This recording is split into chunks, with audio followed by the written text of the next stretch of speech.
తర్వాత కాలంలో భయంకర కరువు భూమి మీద వచ్చినప్పుడు వారందరూ కూడా ఐగుప్తుకి వెళ్ళిన తర్వాత వారందరూ కూడా ఎవరు చూసి సంతోషించారంటే యోసేపును చూసి సంతోషించారు.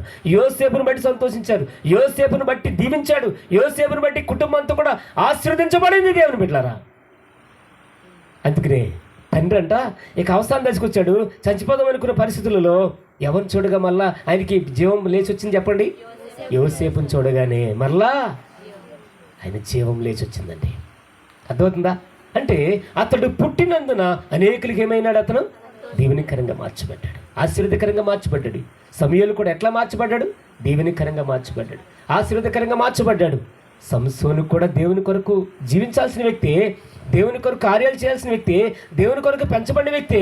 కానీ చివరికి తన ఇష్టానుసారంగా జీవించిన తన యొక్క కోరికలను చంపుకోలేని కారణం చేత ఏమైపోయినాడు?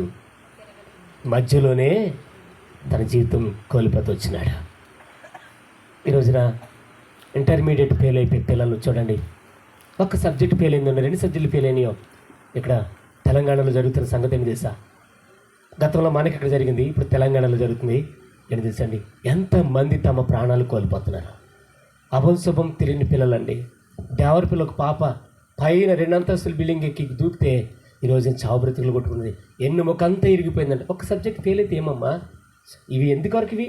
ఈ చదువులన్నీ ఎందుకొరకు చెప్పండి? కేవలం భూమి మీద ఏదైనా జాబ్ సంపాదించుకోవడానికి, ఎవరి మీద ఆధారపడకుండా ఉండడం కోసం అంతే. ఇవి తాత్కాలికం. శాశ్వతమైన జీవం అనేది దేవునితో ఉండాలి.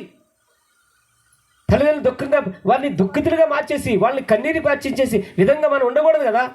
ఈరోజు ఆ బిడ్డ చావుబ్రతుల మధ్య ఉంది, ఆ ఎముకలన్నీ ఇరిగిపోయి, ఆ ఎన్నుముకంతా ఇరిగిపోయింది. ఇప్పుడు ఇంకా బతికే ఉంది, కొట్టుకుంటా ఉంది. అటు చావలేక ఇటు బ్రతకలేక. ఎంత విచారకరం! క్షణికావేశం ఎంత భయంకర పరిస్థితి తీసుకొస్తుంది. 4 కుర్రోళ్ళు అంట. అమ్మా విన్నావా? ఎంతమంది? 4 కుర్రోళ్ళు ఇంటర్మీడియట్ పాస్ అయ్యారు. చూడండి, వాళ్ళ పాస్ అయ్యి కర్మ, ఇప్పుడు పాస్ అవ్వక తనకు తానుగానే కర్మ తెచ్చుకుంది.